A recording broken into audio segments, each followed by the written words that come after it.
नमस्कार दोस्तों, एक बार पुनः स्वागत है आपका हमारे इस यूट्यूब चैनल वेद साधना पे। और जैसा कि आप लोग जानते हैं कि हम लोग लघु सिद्धांत का अध्ययन कर रहे हैं, तो मैंने आपसे पिछले वीडियो में कहा था कि हम प्रत्याहार के ऊपर चर्चा करेंगे। ठीक है, तो जान लीजिए कि प्रत्याहार जो होते हैं वह 42 होते हैं। कितने होते हैं? 42। तो प्रत्याहार के ऊपर हमने चर्चा करने के लिए कहा था, तो हम लोग उपस्थित हुए प्रत्याहार के ऊपर चर्चा करने के लिए। तो देखिए, जो प्रत्याहार आपको दिख रहे हैं, अक, अच, अट, अर, फिर अर, अम, अल, अश, इक, इच, इंड, उक, एंग, एच, एच, खय, खर, गम, चय, चर, छव इत्यादि इत्यादि जो हैं प्रत्याहार, ये 42 प्रत्याहार हैं। इनमें से मैं कुछ प्रत्याहार आपको बताऊंगा, बाकी मैं नहीं बताऊंगा। और नहीं बताने का कारण क्या है? यदि मैं सब बता ही दूंगा तो आप अपने से प्रयास करके आगे का प्रत्याहार नहीं बनाएंगे, इसके आप अधीन हो जाएंगे। तो इसलिए मैं कुछ प्रत्याहार आपको बताऊंगा और कुछ प्रत्याहारों को आप स्वयं बनाने का प्रयास करें। और यदि बनाना नहीं आ रहा है तो कमेंट करके बताएं, मैं उसका जो है उसको आपको मैं बताऊंगा कि कैसे आपको उसको करना है। तो सर्वप्रथम मैं आपको बताऊंगा अक प्रत्याहार। कौन सा प्रत्याहार? अक प्रत्याहार। ठीक है, तो मैं आपको एक चार्ट दिखा रहा हूँ जिसको मैंने बनाया है और उस पर लिखा हुआ है, जिससे आपको आसानी से समझ में आ जाएगा। और मैं उसको बनाने का नियम भी आपको बताऊंगा। ठीक है, चलिए चार्ट के ऊपर हम लोग उपस्थित होते हैं। ये देखिए, ये हो गया आपका प्रत्याहार।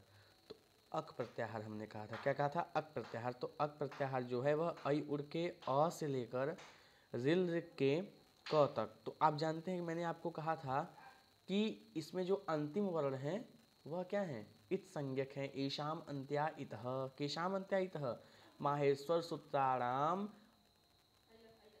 अंत्य, मतलब जो माहेश्वर सूत्र में जो अंतिम वर्ण है वह क्या है? वह इत संज्ञक हैं, तो उसको नहीं लेंगे। जैसे ऐ उड़ के अक प्रत्याहार को बनाना है, तो ऐ उड़ के अ से लेकर रिलरिक के क तक, अर्थात अ, ई, उ, री, ली, क को नहीं लेंगे क्योंकि क क्या है? इत संज्ञक है। इसी प्रकार हर वर्णों के अंतिम वर्ण को नहीं लेंगे। जैसे मान लीजिए अच प्रत्याहार बनाना है, तो अच प्रत्याहार में क्या करेंगे? देखिए, अ, ई, उ, ठीक है, रा नहीं लेंगे क्योंकि रा क्या है? इत संज्ञक है। अ, ई, उ, रिल, री, ए, ओ, आई, औ, आई औच के च तक, तो अच प्रत्याहार बन जाएगा। वैसे ही यदि अट प्रत्याहार की बात करें तो ऐ उड़ के अ से लेकर हयावरट के ट तक। अण प्रत्याहार की बात करें तो ऐ उड़ के अ से लेकर और यवर अल के ल तक। ये अण प्रत्याहार करने के लिए क्या कर रहे हैं कि ऐ उड़ के अ से लेकर के हयावर के ल, लण जो सूत्र है उसके ल तक। और अण एक और प्रत्याहार है, वह ऐ उड़ के अ से लेकर के और ऐ उड़ के र तक ही रहेगा। तो दो अण प्रत्याहार देखिए इसमें लिखा भी है। तो और अम प्रत्याहार बनाना है तो क्या करेंगे? ऐ उड़ के अ से लेकर यमंगणनम के म तक। ठीक है, अल प्रत्याहार बनाने के लिए क्या करेंगे? अल प्रत्याहार बनाने के लिए ऐ उड़ के अ से लेकर के और सर, उसके बाद हल का जो ह है, माने हल का जो अंतिम सूत्र है, जो अल प्रत्याहार यदि आप कह दे रहे हैं तो उसमें सभी वर्ण आ जाते हैं। अब अश प्रत्याहार है, तो अश प्रत्याहार भी बिल्कुल सरल है। देखिए, मैंने आपसे कहा अंतिम वर्ण को नहीं लेना है। जैसे कि मान लीजिए मैंने अश प्रत्याहार बनाया, तो ऐ उड़ के अ से लेकर जब गणदश के श तक, एकदम आसान है, कुछ नहीं करना है इसमें। इसको आप आसानी से बना सकते हैं। देखिए, मैं आपको चार्ट यहाँ देख रहा हूँ, चाहे तो आप स्क्रीनशॉट ले सकते हैं और इसको इतना बना करके और उसके बाद आगे के जो प्रत्याहार हैं उनको आप आसानी से बना सकते हैं। अब आपको मुझे लग रहा है पूर्णतः समझ में आ रहा होगा और आ गया होगा। तो चलिए हम लोग चलते हैं अपने आगे के सूत्रों पर व्याख्या करने के लिए। सूत्र है मुख नासिका वचनो अनुनासिक। क्या सूत्र है? मुख नासिका वचनो अनुनासिक। तो कह रहे हैं इसका अर्थ क्या होगा? तो देखिए, अर्थ लिख रहे हैं कि मुख सहित नासिक योच्चार्यमाणो वर्णो अनुनासिक संज्ञः स्यात्। इसका अर्थ क्या होगा? मुख सहित नासिक, मतलब मुख के सहित नासिका से उच्चार्यमाण जो वर्ण है, ठीक है, उच्चार्यमाणो वर्णो, उच्चार्यमाण जो वर्ण है उसकी अनुनासिक संज्ञा हो, अर्थात मुख के सहित नासिक से उच्चार्यमाण वर्णों की अनुनासिक संज्ञा होती है। तो अब आपके मन में प्रश्न उठेगा कि अनुनासिक क्या होता है? अनुनासिक क्या होता है? तो कहते हैं नासिका को अभिहित करके, क्या करके? नासिका को अभिहित करके और वायु द्वारा जो वर्ण अभिव्यक्त होते हैं, किसके द्वारा? वायु के द्वारा जो वर्ण अभिव्यक्त होते हैं, किसको अभिहित करके? नासिका को अभिहित करके वायु द्वारा जो वर्ण अभिव्यक्त होते हैं उन वर्णों को हम अनुनासिक कहते हैं। ठीक है, अब आपको क्लियर हो गया होगा। तो अब देखिए, आप अनुनासिक जान गए, अब आगे चलते हैं। वर्णो अनुनासिक संज्ञा स्यात्, फिर कहें तद्धम, ठीक है, तद इत्थम अ ई उ री येषां वर्णानां प्रत्येक अष्टादश भेदाः। ठीक है, तो इस प्रकार, किस प्रकार? येषां, ठीक है, इस प्रकार येषां वर्णानां, केषां वर्णानां? अ ई उ री वर्णानां, केषां वर्णानां? अ ई उ री वर्णानां अष्टादश भेदाः, मतलब इन वर्णों के, किसके किसके? अ के, ई के, उ के, री के कितने कितने भेद होते हैं? 18 भेद होते हैं प्रत्येक के।